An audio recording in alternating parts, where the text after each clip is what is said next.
I show up? Do I pretend I'm sick? I'm making up like all these things in my head, like what do I do? What do I do? Because being on time and being at practice was so important. You know, the coaches instill in us, you need to be early, you need to be on time. And I was freaking out. So I was like, okay, you have to show up.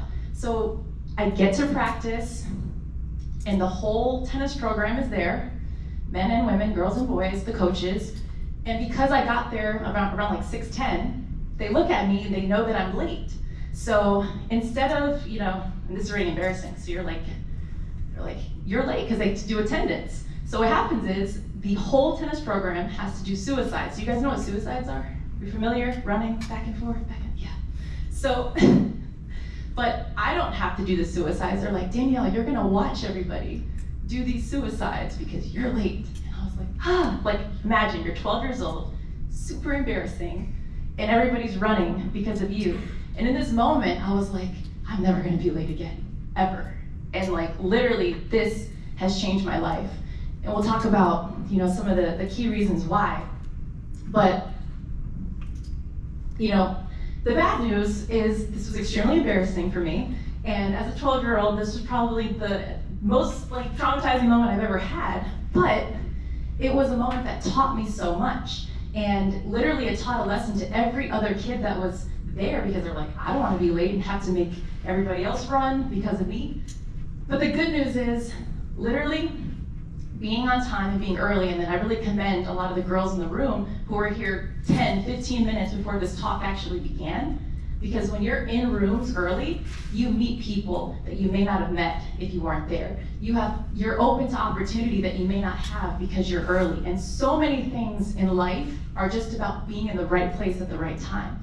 So your coaches are instilling in you so many amazing things, and a lot of that comes down to the structure that this place has.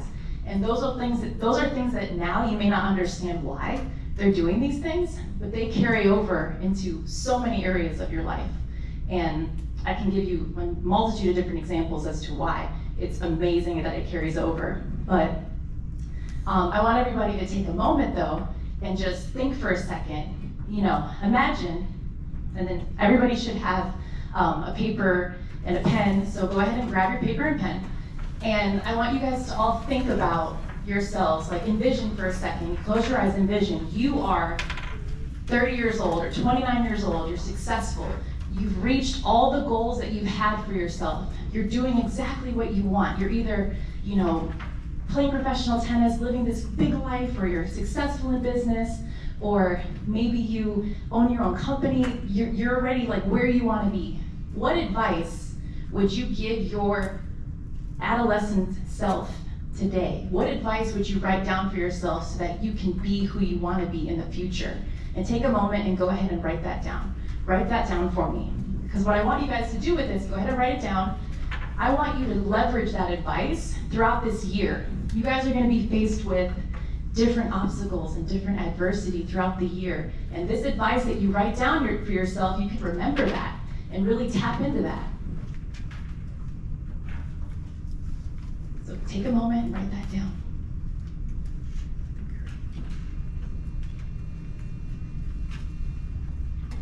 Don't worry, come on in. You don't have to hear about being late.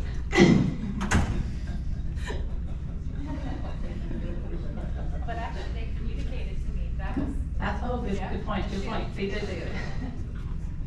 everybody write down your advice. What advice would you give yourself? If you're already successful, what advice would you give your kid self to make sure that you reach your goals?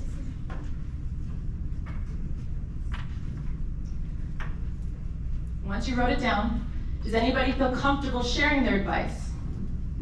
And if not, it's okay, but if anybody wants to share, we'll hear from you. The advice I would have gave myself was, I need to stay ready, so I always have to get ready. I have to be on time, I have to be early, so I can do exactly what I need to do. That's the advice I would have gave myself if I could go back and do it all over again.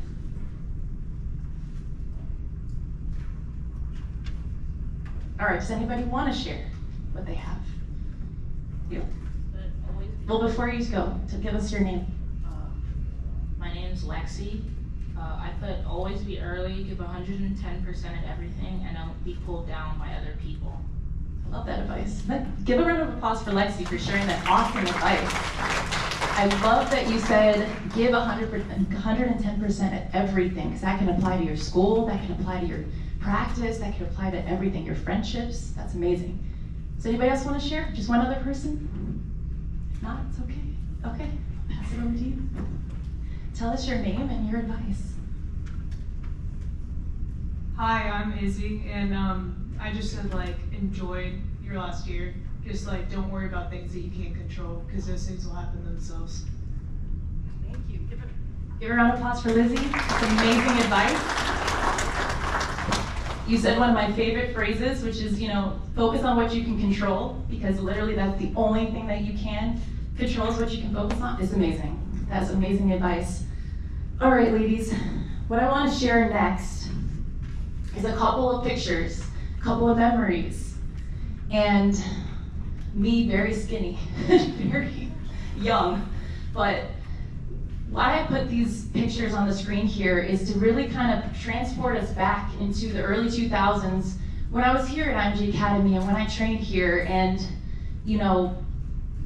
literally, like, some of the things that I want to share with you guys that are really powerful is the fact that, there's no experience that you guys are going to have the rest of your life that's going to be anything like you're experiencing right now. You guys are elite individuals who made a choice that said, I want to focus on my tennis, I want to focus on my future, I'm here because I want more for myself. And literally being in this environment, surrounding yourself with other girls, all different levels, all different backgrounds, all different countries, this experience, this melting pot that you have, you can take this with you wherever you go in life. And literally, what I've learned is in every single circle I'm in, they ask me, well, talk to me about your high school, talk to me about your middle school. And I'm like, how much time do you have? Because the experience being here and literally living, sleeping, and dreaming and playing every single day has changed everything for me. And something that's a little bit unique to my experience was I stayed on campus every year that I was here. So I got here when I was 10 years old first short time, and then I became a full-timer at 11. And back then, they didn't allow kids that young to be on campus. So I had to do a special interview to make sure that I was even okay to be away from my parents at that age. And I stayed from 11 all the way up until graduating high school. And then as I was playing on tour, this was always my home base. So I used this to train after that. And you can see here, also the time that I got a chance to spend, a couple of years where Nick was my coach, and that was incredibly valuable to me. He instilled so much confidence in me, so much belief. And that's why, you guys have coaches, each of you have coaches in your groups, you have your head coaches, your assistant coaches, they're telling you things, listen to them. They know, they've seen so many players before you, and they know, the greatness within you. So listen to your coaches, listen to what they're saying, believe in yourself, and you'll go so far. One last thing I'll say before we move on is, you won't know a lot of the